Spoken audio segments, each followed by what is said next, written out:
जयपुर के रामबाग सर्किल पे लगाया गया ये उपकरण हवा को साफ करने की कोशिश कर रहा है। ये डिवाइस ईएसपी टेक्नोलॉजी यानी इलेक्ट्रोस्टैटिक प्रेसिपिटेटर तकनीक पर काम करता है। तकनीक सरल है, इसमें हवा में मौजूद महीन कणों को इलेक्ट्रोस्टैटिक फील्ड से चार्ज किया जाता है और पास लगी प्लेटें उन कणों को अपनी ओर खींचकर जमा कर लेती हैं। इस उपकरण के निर्माता दावा करते हैं कि ये PM.1 से लेकर PM10 तक के कणों को आकर्षित कर लेता है। इसे सड़क पर लगाने की पहल जयपुर के कनक सिंह ने की है। कनक के मुताबिक उन्हें बढ़ते प्रदूषण की वजह से इसकी ज़रूरत महसूस हुई। सर्दियों में AQI इतना बढ़ जाता है कि बच्चे स्कूल नहीं जा पाते और बुजुर्ग बाहर निकलने से डरते हैं।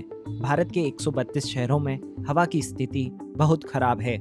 ऐसे में वो एक ऐसे समाधान के बारे में सोचने पर मजबूर हुए जो कम जगह, कम बिजली और कम खर्च में हवा को साफ कर सके। जयपुर में इसकी टेस्टिंग की जा रही है। जब इसे 18 वोल्ट का करंट दिया जाता है तो इनमें से हजारों थाउजेंड्स ऑफ आयोन्स जो कि पॉजिटिव आयोन्स होते हैं वो 20 मीटर रेडियस में निकलते हैं और जितने भी पार्टिकुलेट मैटर होते हैं ये माइनस के होते हैं। तो पॉजिटिव आयोन्स इसको अपनी तरफ अट्रैक्ट करके और इसमें जो ये एल्यूमिनियम की प्लेट लगी हुई इससे वो आकर डस्ट जो यहाँ चिपक जाती है। एक प्लेट, 4 प्लेट इसमें लगी हुई, एक प्लेट लगभग 350 ग्राम डस्ट को एक बार में आराम से कंज्यूम कर सकती है। कनक कहते हैं कि इस तकनीक के पेटेंट राइट्स नीदरलैंड की कंपनी स्टैटिक एयर के पास हैं, लेकिन भारत में इसे मेक इन इंडिया के तहत बनाया जा रहा है। इन प्लेट्स को महीने में 1 या 2 बार साफ करके दोबारा चलाया जा सकता है। इस तकनीक का बड़ा टेस्ट IIT कानपुर के प्रोफेसर SM त्रिपाठी की टीम ने लगभग 10 महीने तक किया। बंद कमरे, सेमी ओपन और खुले वातावरण में इसकी उपयोगिता जांची गई।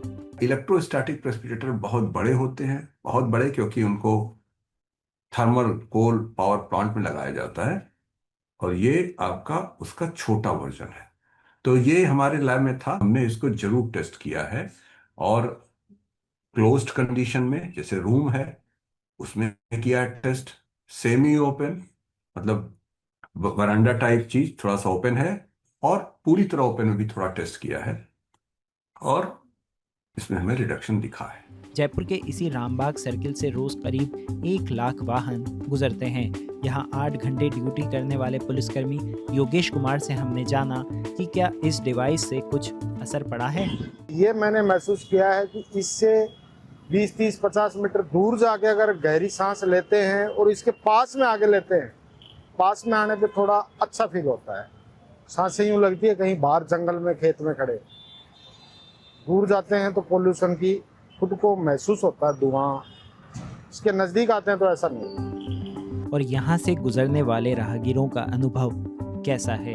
सच बताऊं तो मैंने कभी नोटिस नहीं किया और सच्ची बताऊं तो मेरे को एक्सपीरियंस भी नहीं है कि बट मैंने कभी देखा नहीं है एंड मुझे फील नहीं हो रहा, मे बी शायद ऐसा है। जैसे पहले थी ना वैसी हवा फील हो रही है, कोई ज्यादा खास ऐसी नहीं।